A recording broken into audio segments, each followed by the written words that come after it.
Talaga pag may anniversary, may birthday, may cake, ano? Okay, so let's offer a little prayer. Pwede pakitayin po tayo. Sa ngalan ng Ama, ng Anak at ng Espiritu Santo. Panginoon, maraming salamat po sa 27 taon ng pagsubaybay, paggabay, pagtuturo at pakikinig sa iyo. Nawa ang pagtitipong ito, tanggapin mo, Panginoon, ang aming pagpupuri at pasasalamat. At ganyan din naman kalakit nito, Panginoon, ang paghingi ng ibayong biyaya sa mga darating na taon para sa amin. Nawa ang pagtitipong ito ay magpalapit sa amin sa isa't isa, at ganoon naman din ang aming kalooban malapit nawa sa iyo, Panginoon. Nawa ang mga cake na ito ay magpaalala sa amin, Lord, ng mga blessings, mga biyayang pinagkaloob mo sa amin in the past 27 years. And with Jesus we pray, our Father, who art in heaven, hallowed be thy name. Thy kingdom come, thy will be done on earth as it is in heaven.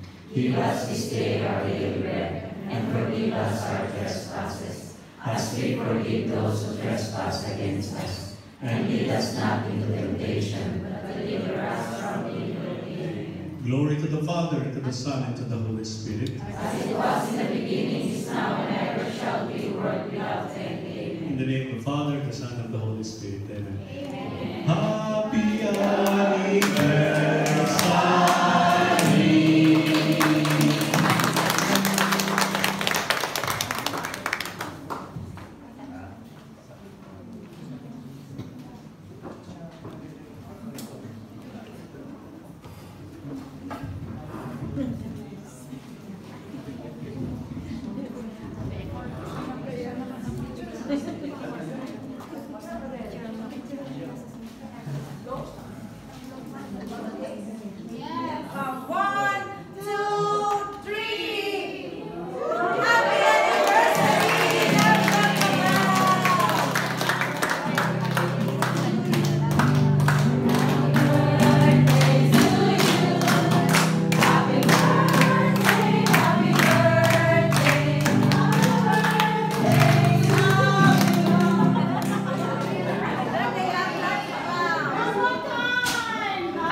Hello po. Pwede po mag-announce? Sige po. Sunod lang po ito. Sa Webes po, after ng 7:30 Mass, okay, meron po tayong seminar tungkol sa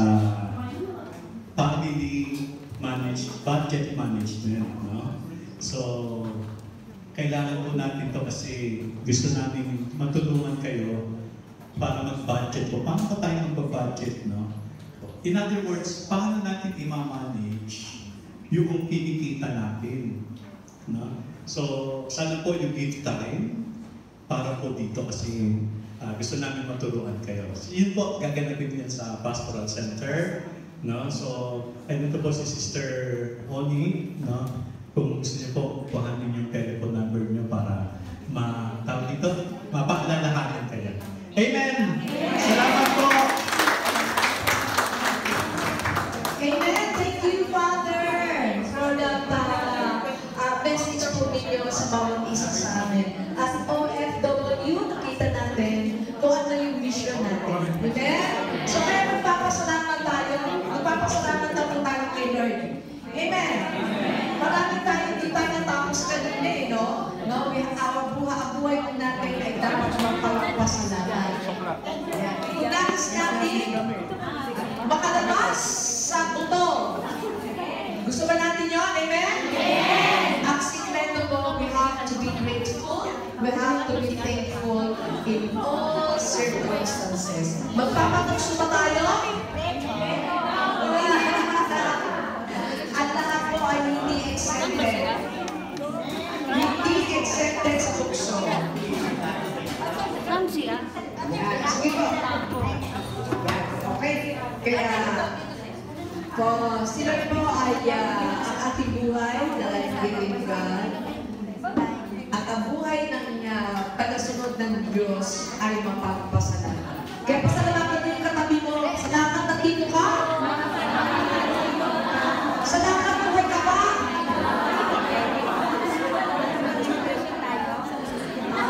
Okay. So for all the blessings that the Lord has done in our life, thank you for the 27 years. Thank you for yung mga employee ninyo na mababait. Amen? No? At thank you sa mga darating pang biyaya. Si Lord may nakahandang biyaya para sa bawat isa sa atin. Amen? Kaya si Lord lang yung our great healer, the great provider. Amen? No? Kaya tinanggap niya tayo dukot sa sa jar. Ayaw ni Lord na nandun lang tayo sa jar.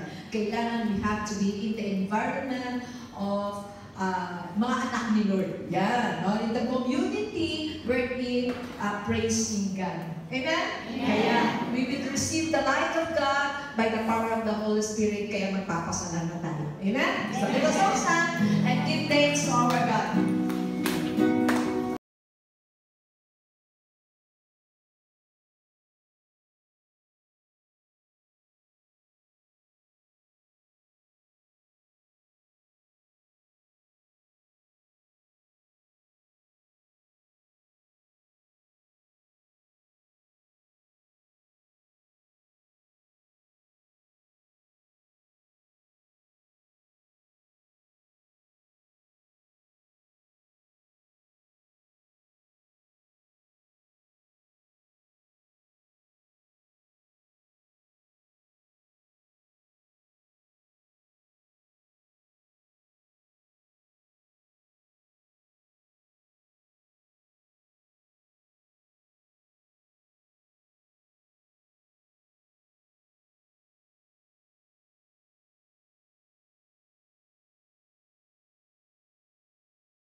Praise God! Ang sarap magpasalamat kayo, amen? So please be still for a while.